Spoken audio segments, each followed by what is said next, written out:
E eu espero que o compartilhar desta palavra te traga revelação, te traga direção, te traga uma unção nova para entender e praticar as verdades do Senhor. Amém? Glória a Deus por isso. Quero compartilhar a palavra de Deus, falar em Lucas. Se você tem aí sua Bíblia, seja ela digital, de papel, se você já decorou toda ela, glória a Deus por isso. Lucas capítulo 24. Os evangelhos, Mateus, Marcos, Lucas e João, cada um deles foi escrito para um propósito diferente. As histórias se repetem, algumas com maior detalhes em alguns trechos, e tudo isso tem um significado, porque Mateus, por exemplo, foi escrito para os judeus. Por isso você vai ver a ordem cronológica da linhagem de Jesus, lá em Mateus. Marcos foi escrito para os romanos, praticamente para entender a cultura da época. Roma, os romanos dominavam o mundo, e por isso foi escrito específico para eles. O Evangelho de Lucas, o qual nós vamos compartilhar, foi escrito para os gentios e os gregos, para os demais povos, e alguns teólogos dizem para os pagãos, para aqueles que ainda não conheciam Jesus, ou seja, foi escrito para nós. E João foi escrito para aqueles que já tinham se convertido na época, para os cristãos. Então, se você nunca leu a palavra de Deus, comece pelo Evangelho de João. João traz um resumo de tudo que Deus colocou e Jesus conquistou para a humanidade e fez pela humanidade. Então, alguns detalhes nesse texto, eu creio que nós vamos ter algumas revelações, e eu quero compartilhar o texto, quero ler com vocês. E aí nós vamos descobrir nesse texto a primeira ceia depois que Jesus ressuscita. Hoje é um dia de memorial, hoje é um dia de ceia. E nessa ceia há grandes revelações. Jesus tinha morrido, tinha passado por todo o Calvário, tinha sido pregado na cruz e já tinha sido enterrado. E aí, depois do seu sepultamento, veio o sábado, não se podia fazer nada. E ao terceiro dia, que é o primeiro dia da semana, o texto começa a narrar, que é o domingo, é que começa a nossa leitura bíblica. E a palavra de Deus diz assim, a partir do verso 1 de Lucas capítulo 24. No primeiro dia da semana, de manhã bem cedo, as mulheres levaram ao sepulcro as especiarias aromáticas que haviam preparado. Encontraram removida a pedra do sepulcro, mas quando entraram, não encontraram o corpo do Senhor Jesus. Ficaram perplexas, sem saber o que fazer.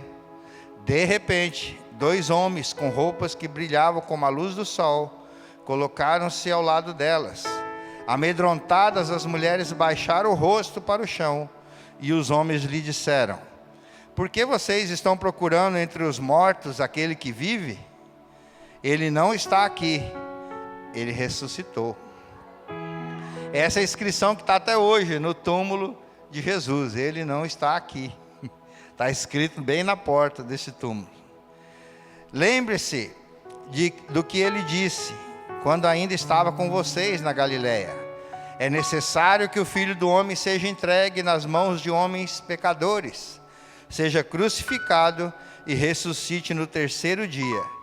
Então se lembraram das palavras de Jesus, quando voltaram do sepulcro. Elas contaram todas essas coisas aos 11 e a todos os outros. Aos 11 apóstolos, aos 11 discípulos. Pastor, mas não era 12? Aqui Judas já tinha tirado sua vida. Ainda aqui já só tinha 11 dos 12 que sobraram para propagar o Evangelho. As que contaram essas coisas aos apóstolos foram Maria Madalena, Joana e Maria, mãe de Tiago, e as outras que estavam com elas. Mas eles não acreditaram nas mulheres, as palavras delas lhe pareciam loucura. Olha isso. E por que esses anjos aparecem? Por que depois Jesus aparece primeiro para as mulheres? Tem todo um fundo histórico que tem a ver lá com a queda. O primeiro ser humano que Jesus restaurou na sua ressurreição foi as mulheres. E por isso nomeia elas e cita algumas outras. E o mundo delas se tornou novamente rosa outra vez. Isso é real. Deus, o próprio Jesus, restaurou o ministério das mulheres. Lembra que a mulher foi a primeira a ser enganada, apesar dela não ter culpa, lá na questão da queda, lá em Gênesis. Mas elas também foram as primeiras a ser restauradas por Jesus, devolvendo a elas a autoridade que lhes cabia. Pedro, todavia, levantou-se e correu ao sepulcro. Abaixou-se, viu as faixas de linho, e mais nada. Afastou-se e voltou admirado com o que acontecera. Naquele mesmo dia, 2 deles indo para um povoado chamado Emaús. Emaús fica a 11 quilômetros de Jerusalém. 11 quilômetros dá para fazer em quanto tempo caminhando? Vamos ver quem faz caminhada aí. Não de carro, esquece os meios de locomoção. Alguém pode chutar um número? Meia hora você faz em 11 quilômetros. 11 quilômetros você faz em meia hora. 1 hora talvez. 1h30. Eu já fiz quando eu era atleta. Aliás, ainda sou atleta, só não sou praticante. Igual alguns tipos de crente que tem acontecido por aí. Não estou praticando, mas em 1h30 dá para andar 11 quilômetros. Andar. E esse caminho de Emaús, e Emaús tem um significado bem interessante. Emaús significa riacho quente ou banhos quentes. Então era um lugar de se reunir para tomar literalmente um banho quente. Quem estava seguindo viagem. Aliás, essa é uma história bem interessante sobre banhos, porque é isso que fez com que os romanos fizessem a diferença no seu tempo e conquistassem o mundo, levando a cultura de limpeza, a cultura simplesmente de tomar banho. Isso fez toda a diferença na saúde daquela nação. Então, eles tinham soldados, tinham treinamento rigoroso para os soldados, tinham recursos, mas tudo começou com as casas de banho. E eles se sentiam superiores, porque eram mais limpinhos. E veja que a França é vizinho, e tem até hoje fama de que não gosta de tomar banho. Isso é real naquele tempo, naquele mundo. Então aconteceu, a partir daí, que verso nós estamos? 13. Naquele mesmo dia, 2 deles estavam indo para um povoado chamado Emaús, a 11 quilômetros de Jerusalém. No caminho, conversaram a respeito de tudo o que havia acontecido. Enquanto conversavam e discutiam, o próprio Jesus se aproximou e começou a caminhar com eles. Mas os olhos deles foram impedidos de reconhecê-lo. E o próprio Jesus perguntou: sobre o que vocês estão discutindo enquanto caminham? Eles pararam com o rosto entristecido. Um deles, chamado Cleopas, perguntou-lhe: você é o único visitante em Jerusalém que não sabe das coisas que ali aconteceram nesses dias? Que dias? Perguntou ele. Jesus estava perguntando. O que aconteceu com Jesus de Nazaré? Respondeu eles. Preste atenção nesse texto. Todo mundo sabia o que estava acontecendo. E Jesus chega fazendo essa pergunta: o que está acontecendo? Que coisas são essas? Sabe, queridos, às vezes você está passando por coisas terríveis, ou às vezes está passando por um momento muito bom, e você deve pensar: mas Deus não é onipresente, onisciente, onipotente? Por que Ele faria tal pergunta? Se você já está passando por uma situação difícil, Deus que sabe todas as coisas chega e pergunta. E eu acho que como esses discípulos, de repente você se irrita com a pergunta de Deus. E eu estou falando isso porque eu já passei por isso e já me irritei com a pergunta da liderança, que eu sabia que Deus estava usando. Falei: conta aí o que está acontecendo. Falei: mas de novo, você já sabe dessa história. Porque às vezes a situação está tão ruim que você não quer nem falar. Você não quer verbalizar de novo. Aí foi isso que ele respondeu. Falou, mas você, será que é o único nessa multidão, com tudo que está acontecendo, que não sabe o que aconteceu? E aí ele insiste, mas que coisas? Sabe, queridos, não tenha medo de repetir o problema. Só cuide para que seja repetido no lugar certo, para a pessoa certa. Aqui eles estavam ainda pensando que era um estrangeiro qualquer, um desconhecido qualquer, mas ao mesmo tempo alguém comum para a região, porque senão eles não tinham caminhado juntos, senão não tinha tido conversa. Então provavelmente Jesus estava vestido igual a eles. Mas estou falando isso porque em oração é o lugar de nós despejarmos, de bater, de pedir, até que se abra, até que se cumpra. E eles responderam para Jesus. Ele era um profeta, poderoso em palavra e em obras, diante de Deus e de todo o povo. Os chefes dos sacerdotes e as nossas autoridades entregaram ele para ser condenado à morte e o crucificaram. E nós esperávamos que era ele que ia trazer a redenção a Israel. Uau! Olha para quem que eles estão falando. A gente achou que, a gente estava acreditando nisso. Você já fez oração que você mesmo não acreditou? De repente hoje, de repente você está pedindo por algo que você fala, não sei se vai acontecer. Sabe aqueles projetos lá do começo do ano? Você lembra de tudo que você pediu? Nós já estamos no mês 9. E nós temos uma palavra profética sobre nós, que dá o start esse ano, mas que vale enquanto você viver. Porque é a palavra de Deus, não é de homens. Mas de repente você pediu algo que você já nem lembra mais. Acho que eu queria para aquele momento. Queria para hoje. E se Deus der amanhã? Não, eu quero para hoje. Como criança birrenta. E o Pai sabe o que nós precisamos. Ele sabe para que queria. E os discípulos estavam entristecidos, a palavra diz, desanimados.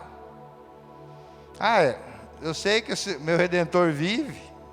Eu sei que vai tudo certo. Ó vida, ó azar. Se sabe de verdade, a alegria devia ser outra. Porque isso tem a ver com a fé. Isso tem a ver com a esperança que o Senhor nos dá. Sabe? Às vezes o final pode ser trágico para nós, para os nossos olhos humanos. E aí aquilo que pode ser muito trágico para nós, para Deus é promoção. Fala, vou recolher esse filho amado. Vou recolher essa filha amada. Às vezes a gente não quer, às vezes não, ninguém quer que isso aconteça. Porque Deus nos criou para um caminho de vida. Esse era o plano original. E aí quando há uma intervenção, ou há qualquer coisa que mude isso, há uma tristeza. Mas o Senhor não falou que ia dar vida, e vida é abundante? Então quando é que vai começar isso? E a grande maioria das vezes, para acontecer isso, para acontecer o avivamento nas nossas vidas, depende da nossa resposta, depende do nosso posicionamento, depende do quanto nós vamos acreditar e viver nessa direção. É muito bom cantar, que o Senhor seja o dono dos meus dias, seja o Senhor dos meus dias. Quando nós entregamos nossa vida, aceitamos Ele como Senhor e Salvador. A gente foca no Salvador, mas como Senhor, a gente vai negociando. Se Ele é Senhor, ordem dada, missão cumprida. Mas e a minha vontade? Não interessa. Porque a dele é boa, agradável, perfeita. Mas e a minha? Ele não leva em consideração? Leva, tanto que você está vivo. Porque o diabo quer matar, roubar, destruir. E se ele pudesse, ele já tinha feito. Comigo ele começou no ventre da minha mãe. E vem tentando, e vem tentando. E tem uma legião de anjos. Não vê a hora de eu partir para eles descansar. E aí quando a gente conversa com o bispo, que está com 86 anos, os anjos dele nem pena tem mais, eu acho. Nem sei se anjo tem pena. Mas a gente brinca que os anjos estão esgualepados, que diz os gaúchos, para cuidar dele. É muitos testemunhos de livramento. É muitos testemunhos de cura. Uma doença que veio, se alojou e está escutando o evangelho há mais de 40 anos. Mas a doença não se converte. Ele fala assim, e isso não vai para o céu, eu não vou parar por causa dessa doença. Se ela quiser, ela que me acompanhe até o dia da redenção. 86 anos, acreditando nisso que esses discípulos que assistiram a crucificação já tinham desanimado. Por que isso? Fé em ação. Esse ministério existe, essa casa existe, está expandindo, porque aquele homem teve fé e acreditou. E acreditou em algo que não se vê. Isso é a fé. Aí eles continuam contando. Hoje é o 3º dia desde que tudo isso aconteceu. Algumas das mulheres entre nós nos deram um susto hoje. Foram de manhã bem cedo ao sepulcro e não acharam o corpo dele. Foram de manhã, voltaram e nos contaram ter tido uma visão de anjos, que disseram que ele está vivo. Os anjos testemunharam que Jesus estava vivo. Alguns dos nossos companheiros foram ao sepulcro e encontraram tudo exatamente como as mulheres tinham dito, mas não ouviram. E eles lhes disse, aí Jesus começa a falar, como vocês custam a entender e como demora a crer em tudo que os profetas falaram? Não deveria Cristo sofrer essas coisas para entrar na sua glória? Coisas que esses discípulos já tinham ouvido falar. Estava acontecendo diante dos olhos deles, ao vivo, naquele tempo, do jeito que eles aprenderam na escola dominical do tempo deles. Do jeito que eles aprenderam na caminhada da fé do tempo deles. Do jeito que eles aprenderam na instrução da casa deles. Não estava tudo escrito que era assim que tinha que acontecer? Aí Jesus já está dando uma lição. Como é que vocês custam entender? Era isso mesmo que tinha que acontecer, era assim. E tudo que os profetas falaram, a palavra diz, crê nos seus profetas, você vai prosperar. Em todos os sentidos.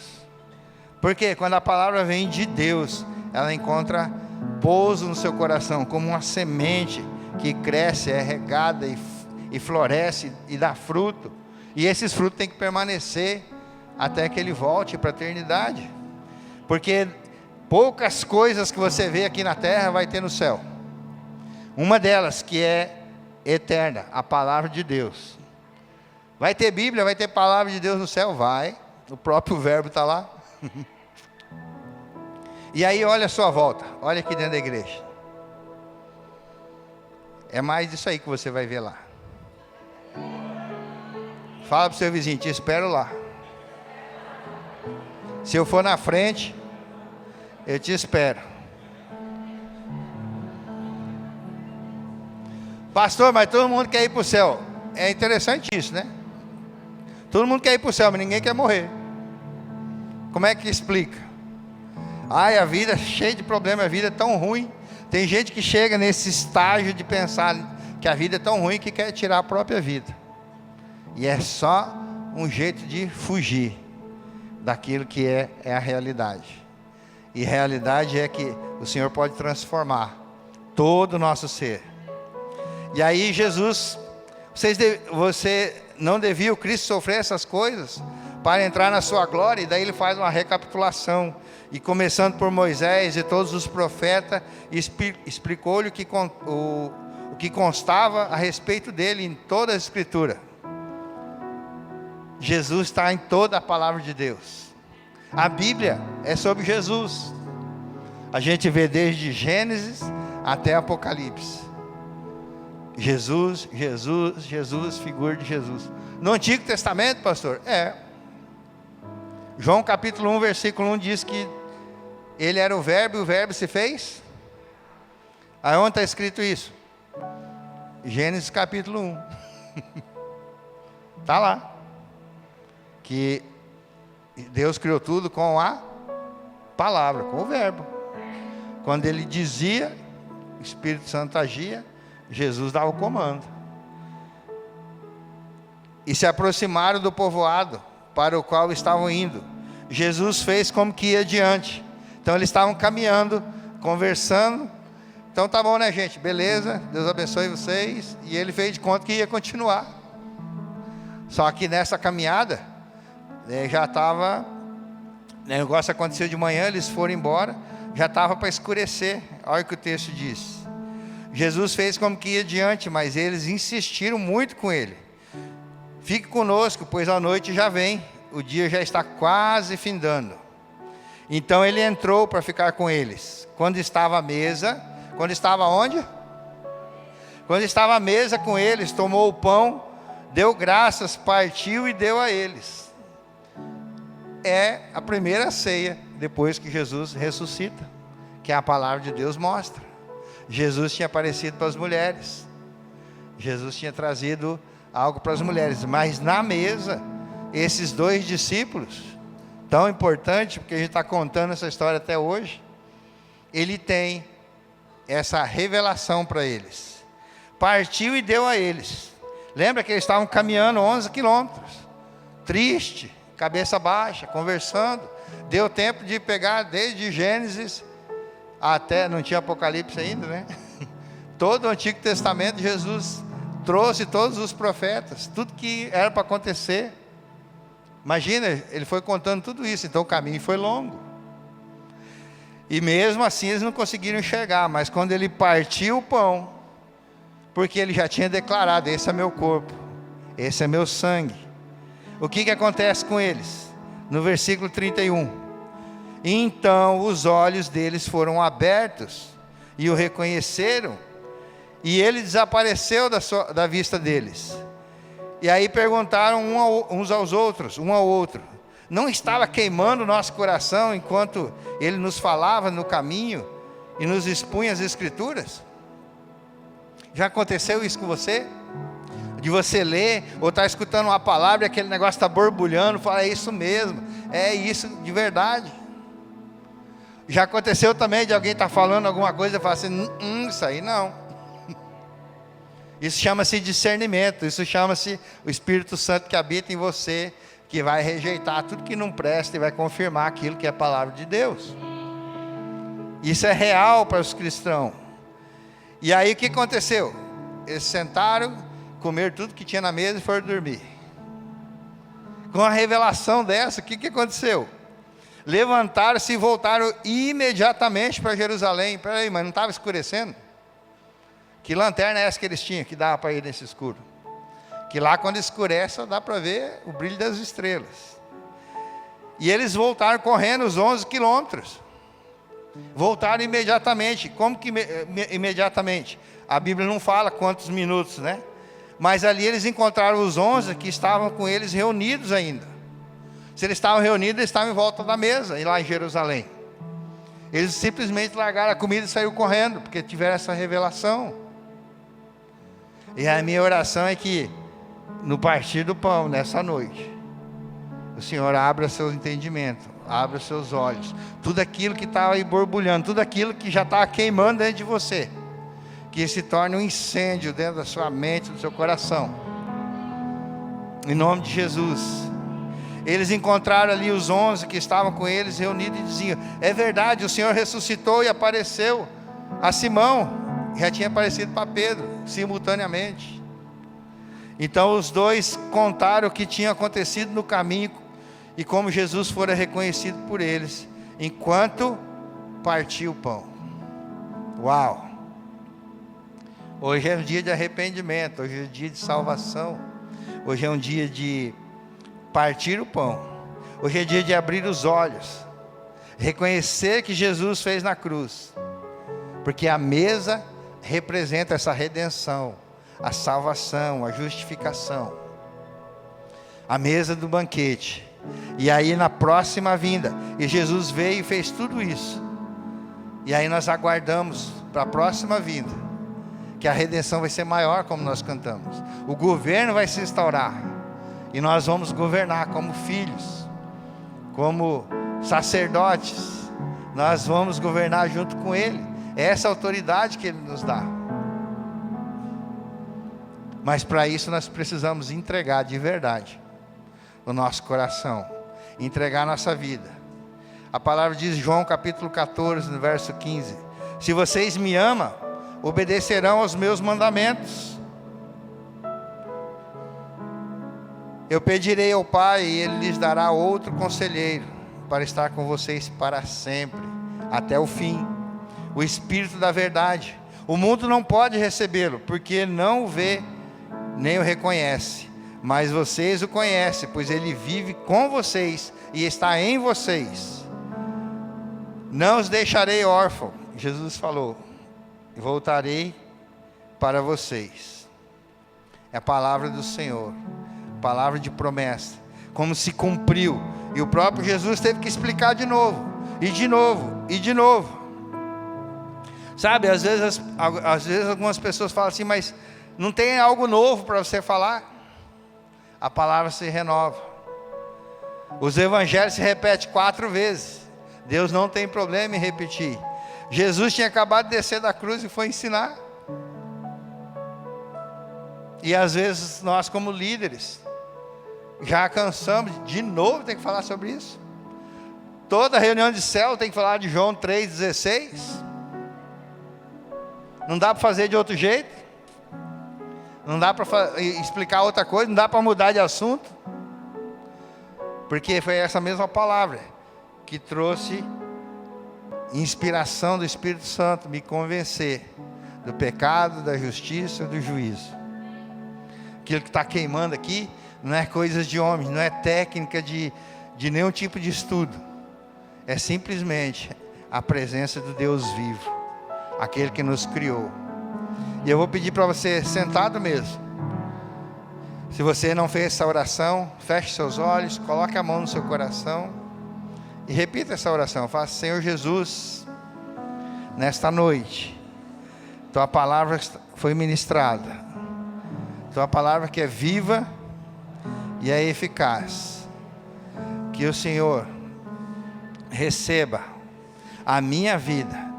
Eu entrego a minha vida ao seu senhorio, para que o Senhor seja verdadeiramente o meu Salvador, Senhor dos meus dias, Senhor da minha vida. Que o Senhor escreva, Pai, o meu nome no livro da vida, e na segunda vinda eu suba com o Senhor e seja recebido como filho amado de Deus, em nome de Jesus. Amém? Glória a Deus. Olá, que bom que você nos acompanhou até aqui. Nós somos a Igreja Ceifa, a Igreja da Família. E a palavra que você acabou de ouvir é uma palavra centrada na Bíblia, é uma palavra de Deus. Portanto, eu creio que você foi tocado pelo Senhor, que Ele falou ao seu coração. E mediante a exposição desta palavra, eu quero fazer alguns desafios para a sua vida. Arrependa-se. A palavra de Deus diz: se você confessar com seus lábios, crer no seu coração, receber o Senhor Jesus como seu único e suficiente Salvador e Senhor para toda a eternidade. Segundo desafio: se você está por acaso afastado dos caminhos do Senhor, da igreja do Senhor, que é o corpo de Cristo na terra, quero dizer que aqui você tem uma casa, uma igreja, uma família para pertencer. E você é muito, muito bem-vindo. Um terceiro desafio para a sua vida: se você não foi batizado nas águas, fazendo disso o seu compromisso público de fé, como diz as Escrituras, você é convidado a fazer o seu batismo, a batizar e pertencer a esta casa. Essa é uma grande oportunidade para a sua vida, mediante a palavra que você ouviu. Se você fez alguma dessas 3 decisões na sua vida, que é tão importante, fale com o nosso corpo pastoral, acesse o chat, escreva-nos e acesse o QR Code que está aí na sua tela. Obrigado, queridos, por nos acompanhar até aqui. Somos a Igreja Ceifa, Centro de Integração da Família, uma família a pertencer. Muito obrigado, Deus te abençoe sempre.